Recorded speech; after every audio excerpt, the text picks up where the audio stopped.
Harrison Ford entered the View studio with a quiet dignity. He wore a weathered leather jacket, a simple white shirt, and that unmistakable calm aura he carried from years of roles where heroes were defined by integrity, not applause. The audience gave polite applause, but there was a curious murmur too. When a legend walks in, people expect reverence, not confrontation. Whoopi Goldberg began in her steady, measured tone. She said, "We're honored today to have Hollywood icon Harrison Ford. He's here to talk about his new climate initiative and his recent advocacy for environmental justice. Harrison, welcome to The View." Harrison gave a slow, gracious nod. He said, "Thank you for having me. I appreciate the opportunity to speak about the future of our planet." The atmosphere was gentle, tranquil, almost solemn. The kind of conversation Harrison Ford had earned over a 50-year career. Sarah Haynes leaned forward. She said, "You recently joined a group of activists in protest near a pipeline site. You were arrested. Can you tell us why you felt compelled to take that step?" Harrison gazed at her clearly. He said, "I felt compelled because I believe our generation, my generation, has pushed this planet too far. We've treated it like real estate, not a living system. I wanted to stand where the issue was happening, to be present, to say, this is bigger than headlines. It's about water, air, future." Joy Behar smiled benignly, but her eyes held calculation. She said, "It's admirable, but some say you're a privileged actor making a statement for free press. What do you say to critics who accuse you of performative protest?" Harrison nodded again. He said, "I understand that accusation. I don't believe all forms of protest are equal.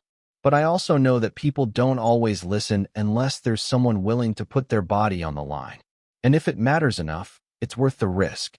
There was a calm in the room, one that Harrison held like ballast. No flashy theatrics, just conviction. Alyssa Farah Griffin added a question. She said, "The pipeline company said your arrest delayed critical infrastructure. How do you respond?" Harrison paused, thoughtful. He said, "I'm sorry if my actions caused delay. But I'm more sorry about the delay in action on climate itself. Waiting for permission is not a strategy. We need urgency." For nearly 10 minutes, the conversation flowed without friction. The tone was earnest. The audience watched, appreciative. Then Joy shifted. She leaned forward and said, "Mr. Ford, I don't doubt your passion. But do you really think cherry-picking a protest spot will change policy? Or is this just another celebrity stunt?" There was a beat. The air shifted. Harrison didn't flinch. He said softly, "I don't believe it was a stunt. I was willing to be arrested for this. That, to me, isn't optics." Joy smiled, but the question was rhetorical.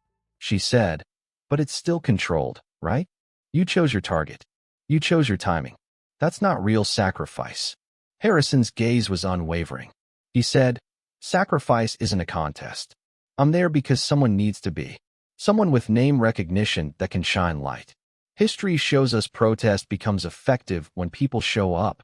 Rich, poor, known, unknown." Joy sighed. She said, "Maybe you think it matters. But you've never lived paycheck to paycheck.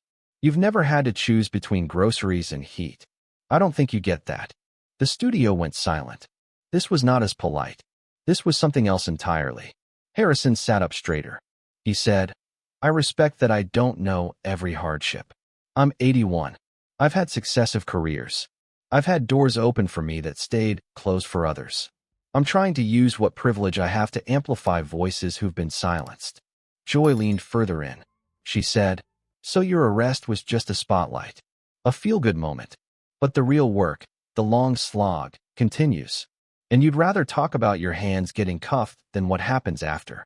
There was tension now. Audience members shifted uncomfortably. Alyssa spoke quickly, trying to restore calm. She said, "Joy, maybe what Harrison means is that symbolic action has power. We've seen it in history." Joy brushed it off. She said, "Symbolism is cheap when it doesn't build systems. When the work remains undone, symbols crowd out solutions." Harrison's voice didn't raise, but it carried weight. He said, "Symbolism is the first brick in a foundation. Without a statement, there is no movement. Without movement, no change. You're quick to dismiss gestures, but slow to build alternatives." The studio light felt heavy. Joy's lips pressed together. This wasn't the gentle nudge of celebrity PR. This was discomfort.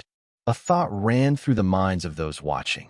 Maybe Harrison Ford wasn't here to be gentle, because the real burn was coming. And it wouldn't start with fireworks. It would start with truth. Joy Behar's face tightened as she listened to Harrison Ford's calm, yet unyielding words. She shifted uncomfortably in her chair, looking for impact while his resolve became more apparent. Joy said, "You speak of building, yet your statement made headlines, not fossil fuel alternatives. Isn't that optics over outcomes?" Harrison remained still, measured. He said, "Headlines get headlines. They draw attention. But attention isn't empty. It's a platform. It's where ideas begin. You can't build anything without first being heard." Sunny Hostin, who had been listening intently, broke in with a softer tone. She said, "But, Mr. Ford, platforms are fragile. What if your actions distract from the people who are actually fighting every day?" Harrison nodded thoughtfully. He said, "I share that concern. But it's not a contest. We don't have space for hierarchy when our homes are flooding, our skies are burning, and our future is slipping. We all need a voice, even if it's a famous one." Joy pressed on. She said, "Let's be honest. How much of this protest was about climate, and how much was about personal branding?" There was tension in the studio now, a tangible tightness. But Harrison didn't waver.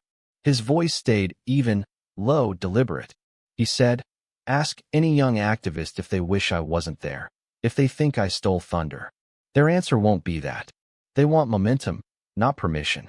And if my presence helps more people pay attention, that helps them, too." Joy leaned forward, voice soft now, sharper for composure.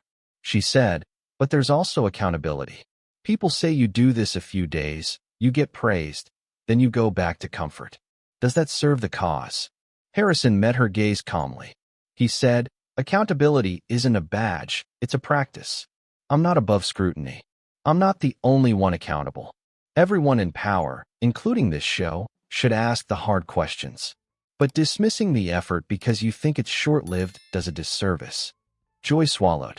She said, "Your point is valid in theory, but I'm struggling to see it in practice. My worry is that moments like yours pacify anger and distract from sustained action." Harrison took a breath. He said, "I challenge you. Not my conviction, but my standards. If a headline soothes you instead of pushing action, call it out. But don't discredit the effort itself." Whoopi leaned forward, voice conciliatory. She said, "This feels bigger than a back and forth. We're talking about responsibility, celebrity, politics, media. It's all tangled." Harrison nodded. He said, "It is. And it gets messy.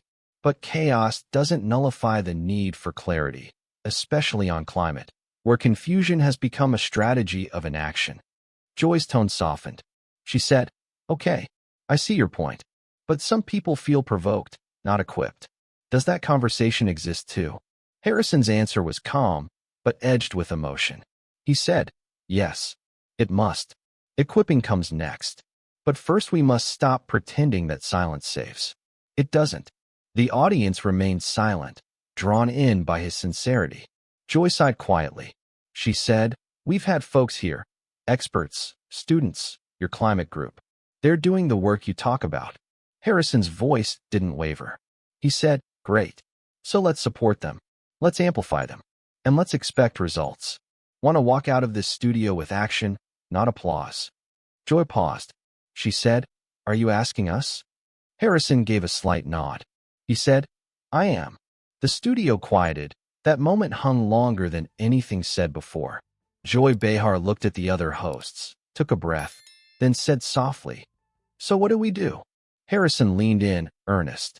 He said, "Start this show by spotlighting one local project every week. Track funding where it goes. Hold polluters accountable live. Challenge policymakers here to commit, not soundbite. That's journalism. That's action." Sunny, thoughtful now, said, "That's not sexy. That's not trending." Harrison said, "It's sustainable. And it saves lives." Joy looked away for a long moment. She seemed to remember her own idealism from when she was younger, before cynicism hardened her tone. Joy said, "We'll do that. We'll try." Harrison offered a small nod, relief softening his face. He said, "That's all I'm asking." For a breath, it felt different. Real. The studio lights shifted slightly, signaling the end. Whoopi said, "Thank you, Harrison." This was impactful. He gathered his jacket, rising slowly. He said, "Thank you for the honesty." As he exited, Joy and Sunny exchanged a glance. Off-air, Joy whispered, "He gutted us."